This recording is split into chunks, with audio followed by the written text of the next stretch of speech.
joined now by Gemma Lawrence from Wild Futures, the Monkey Sanctuary. So, Gemma, could you tell us a little bit about your organisation and your project? Yeah, sure. Wild Futures is our overall charity name, and the Monkey Sanctuary is our main project in the UK. We're an environmental educational charity, and we're dedicated to the welfare of primates and their habitats worldwide.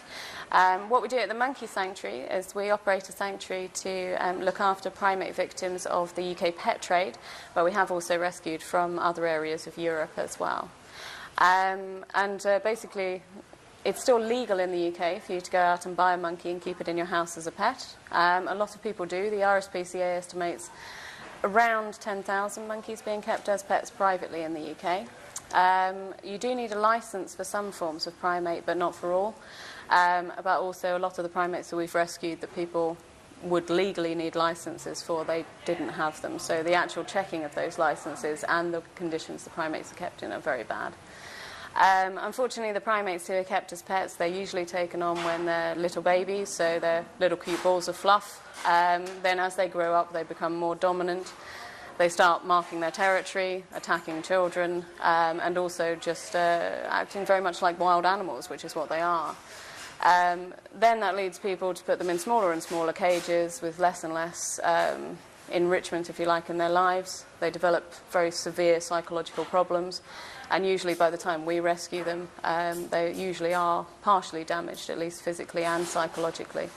Our work at the Monkey Sanctuary is to try and make sure that they're socialised with other primates that we've rescued, that they've got a lot of space, which is very important to them, an adequate diet, lots of sunlight and lots of enrichment so that their lives are constantly being stimulated.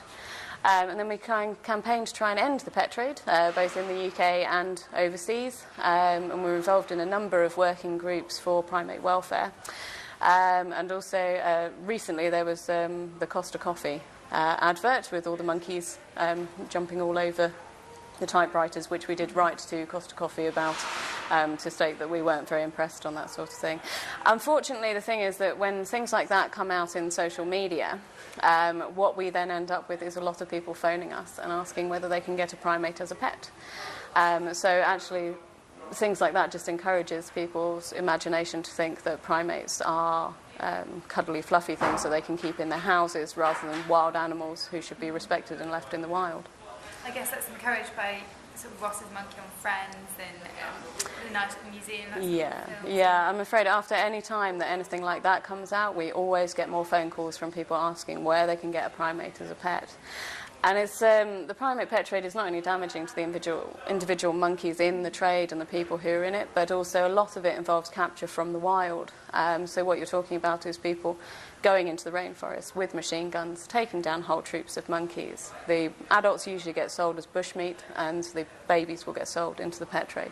So it's incredibly damaging on a worldwide scale. And unfortunately, when you see, someone like Ross on Friends, just with a monkey cute on the lap, that's not what you see. You don't see the sort of trail of destruction behind it. One of the encouraging things, though, was Ricky Gervais, who was in the Night at the Museum movies. He actually appeared in a YouTube video with a monkey, the monkey that was in it. We wrote to him and said about the primate pet trade, and he promised us not to appear in any more movies with monkeys in them. And he also started up a little thing on his blog encouraging people to adopt a monkey from our Adopt a Monkey scheme, which aids our work very much. So, yeah, it was a very positive result, actually, and he's been really helpful on that. So it's been very nice, actually. I'm just shocked that it's legal in the UK to own a monkey. Why is it it's quite clear, but why is it such a bad idea to own a pet monkey? Well, apart from the problems, obviously, sort of the environmental problems, sort of with going out and taking monkeys directly from the rainforest, it's also just incredibly dangerous for the people who are owning them. Primates are intelligent social animals, and really they need to be in large social groups, as they would be in the wild, where they're constantly stimulated and moving on. Now, the thing is that for the people who own them, it's just very dangerous because generally what will happen is a monkey wants to be the boss of the house. And what they'll start doing is trying to dominate the other members of the household. And they usually start with what they perceive as the weakest members first. So they'll start with children and other animals. Now, obviously, that's very dangerous for children who don't understand that if you approach a monkey in the wrong way or surprise it or pull its tail, then it might end up turning around and attacking with teeth and claws. Primates can also carry diseases which are transferable to humans, and quite often those things are not checked by primate dealers. And then also there's just the damage to the individual primates themselves. Most of the monkeys that we rescue have a lot of psychological problems, and it's usually because they've been kept in a cage that's too small.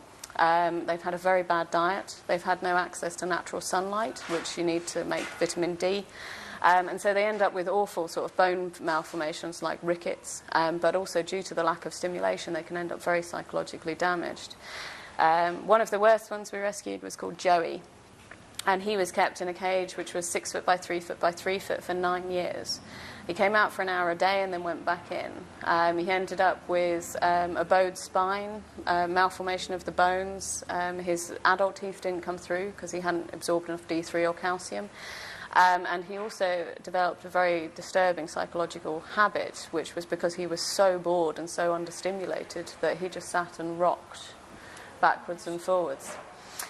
When we first rescued him, our vets were very surprised, first of all, that he could walk. He was the first, he was the worst physical case that they'd seen that we'd rescued. But also after they saw the behaviour that he was exhibiting over the 3 days when we first rescued him, they said to us that we ought to think about the idea that Joey may not be so much a monkey anymore, but just a very disturbed individual, and it might be kinder to euthanize him. So it was a very difficult time because we wanted to give Joey a chance, but we also didn't want to inflict any more damage on him. So there really wasn't a dry eye in the house when on the 4th day Joey came tottering out of his little enclosure and took a look at the sunshine for the first time in 9 years. And now it's 3 years on since we rescued Joey. He's living in a social group with 3 other males and 2 females. He's got a little girlfriend. You know, he's having a really nice time. And we had to make all sort of adaptations to his cage because obviously with his bone problems and everything, he had to basically have disabled access for the first couple of years. But now he's grown strong and he's really worked his way around his disabilities. And it's really amazing when you get to see an animal who's come from, you know, that sort of horrible background and obviously incredibly damaged, to now where he's actually living in a happy social group, or at least mostly happy. You know, no one gets along all the time, but you know, a mostly happy social group, and he's got friends, and you know, and he's got space, and he can be a monkey again. So that sort of thing is really encouraging. Fantastic. I mean, are the animals ever able to be released back into the wild, or do they stay with you? Sort of? The primates in our care, a lot of them, because of the psychological damage or the physical damage that they've had because of their time in the pet trade, are unsuitable to ever be released. Primates re-release programs are also, they're very much dependent on whether a monkey is a purebred of any one species. Now, quite a lot of ours are actually mixed because primate dealers, when they're just looking to sell on a primate that they've bred in the UK, they don't really mind what you mix together. And so if you have 2 capuchins of slightly different subspecies and one comes out as a hybrid, that monkey is never going to see the wild because it is not purebred of any one species, and so re-releasing it into the wild is not going to help. So most of our monkeys are due to live with us for the rest of their lives. But what we want to try and make sure is that we can offer them a safe and stable and stimulating home, but also we can make sure that as many monkeys can stay in the wild as possible. We work with other groups in South America, especially other sanctuaries who are doing the same thing we are. And now if a monkey hasn't been moved out of its country of origin, it's got a much better chance of getting back. But also some of our monkeys also have other physical things that means that they can't go back. Certainly one of the main problems is diabetes. They get fed a lot of chocolate and sugar and fatty foods, and that tends to make them develop diabetes very quickly. Then they may be, you know, either medication or insulin dependent for the rest of their lives. And we have treated monkeys at the monkey sanctuary where we have to train them to take insulin shots so that they can continue living. We've had a very good success rate with things like that, but obviously it is a huge problem. And if you were to re-release a monkey with diabetes, they wouldn't last. That's why also our work in other countries is especially important. We work with, there's several sanctuaries in South America, one in Chile, one in Bolivia. We help the one in Chile the most. It depends on our own resources, because obviously we're a charity too. We help the one in Chile the most, and basically they're doing exactly the same thing we are, but right at the heart of the pet trade. And they rescue and rehabilitate and look after. They have permanent residents as well. There's one called Esperanza who lives there, and his name means hope. And he was actually found in someone's back garden with pneumonia, a broken back and cataracts. But he survived and he lived, and he's now living with 2 other monkeys, and he's enjoying a good standard of life. And they called him Hope because obviously when they rescued him, they just thought there was no chance for him, but he came back. There's also another sanctuary in America, in Florida, called Jungle Friends, and that does a lot of the same work that we do. It's quite an amazing lady who runs it, but they rescue mainly from the pet trade in the US, and it's obviously the same problem as it is here, but much larger, obviously a much bigger country.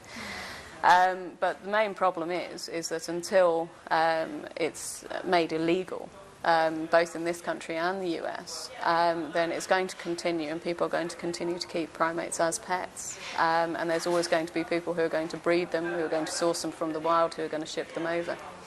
And until it's actually something is done about it by the government, then it's going to continue, and we will continue doing it. I mean, our eventual aim really is to try and do ourselves out of a job. That would be the good thing. So what are your aims for today's event? Just sort of awareness raising? Yeah, well, we're based in Cornwall mainly, so Bristol is a really nice town to come up to anyway.